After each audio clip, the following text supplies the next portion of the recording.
Some days, I find myself walking toward the water without realizing it.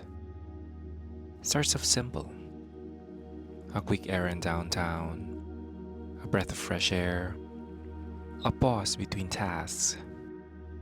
And then somehow, my feet led me to the edge, to the place where city ends, and something deeper begins: the ocean.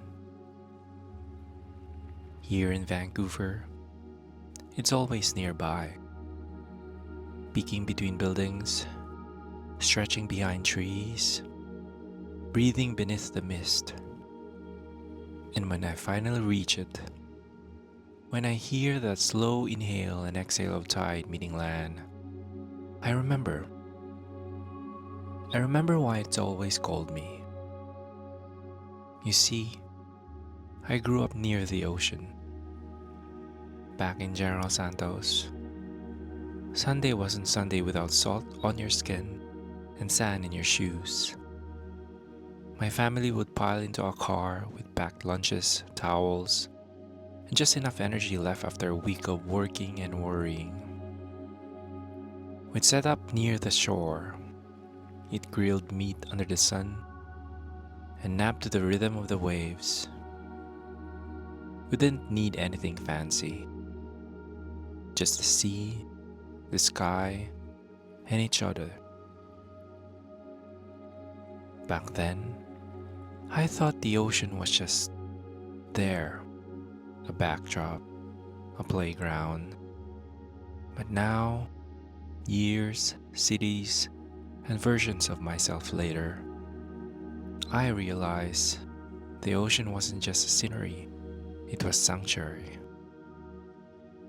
And maybe that's why, even now, living halfway across the world, I still find myself drawn to it. Because the ocean doesn't ask anything of you. You don't need to be productive when you're near it. You don't need to perform. You can just exist. Breathe in, breathe out. Let the noise inside you match the quiet outside. Some days, I sit by the seawall and let the wind tangle my thoughts. I think about who I used to be. The kid playing in warm water. The student trying to memorize textbooks by heart. The adult carrying silent exhaustion behind a strong face. All these versions of me stack like waves, crashing and retreating over and over again. The ocean doesn't judge you for who you used to be. It just keeps moving. Sometimes with fury, sometimes with grace, but always forward. And isn't that we're all trying to do? I've had oceans in my life that weren't made of water, the kind you swim through when you're grieving, or when you're starting over, or when you're trying not to drown in everything you thought you should have already become by now. And in those moments, I've learned something important.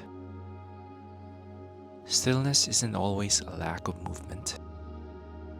Sometimes, it's the healing between the waves. I remember college trips to the coast in Cebu, how we'd escape after brutal exams, piling into buses with snacks and stories, chasing sunsets like they owed us peace. We'd laugh, cry, fall asleep with sand in our hair. And for a while, everything heavy in life felt a little bit lighter. We never said it aloud. But I think we all knew. The ocean was doing something for us. It was taking what we carried: stress, fear, regret, and holding it for a while. Not fixing it, just holding it. Like a friend who doesn't need you to explain why you're not okay. Now here in Vancouver, it's colder. The water bites a little more. The air isn't scented with coconut oil or charcoal barbecue, but pine and seaweed and silence. And still, it heals.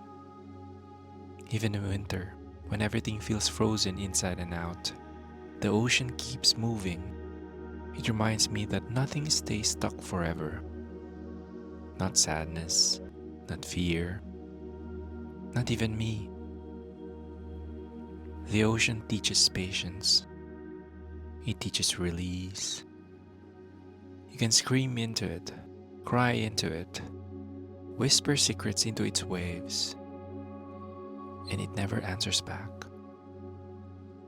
But somehow, you leave feeling heard. Maybe that's why I go back. Not to chase memories, but to remember myself. To remember that I'm allowed to feel too much, that I'm allowed to slow down, that I'm allowed to grieve the past, even when I chose to leave it. Because, like the tide, we're always becoming. Sometimes we're pulled away from everything we know.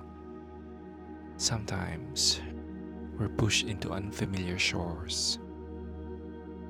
And sometimes we return, different, but still whole. I don't know what the ocean means to everyone, but I know what it means to me. It's a mirror, a memory, a map. And every time I find myself at its edge, whether in General Santos or Cebu or here in Vancouver, I realize the ocean knows. It knows the aches you hide, the hope you carry, the version of you that's still learning how to float. And maybe, just maybe, it's enough to be here, not fixed, not perfect, just present, letting the tide take what it must, letting the wind bring what it will, letting yourself rest for once, not because you've earned it, but because you need it. And maybe that's the most sacred thing the ocean teaches us, that healing doesn't always need a plan.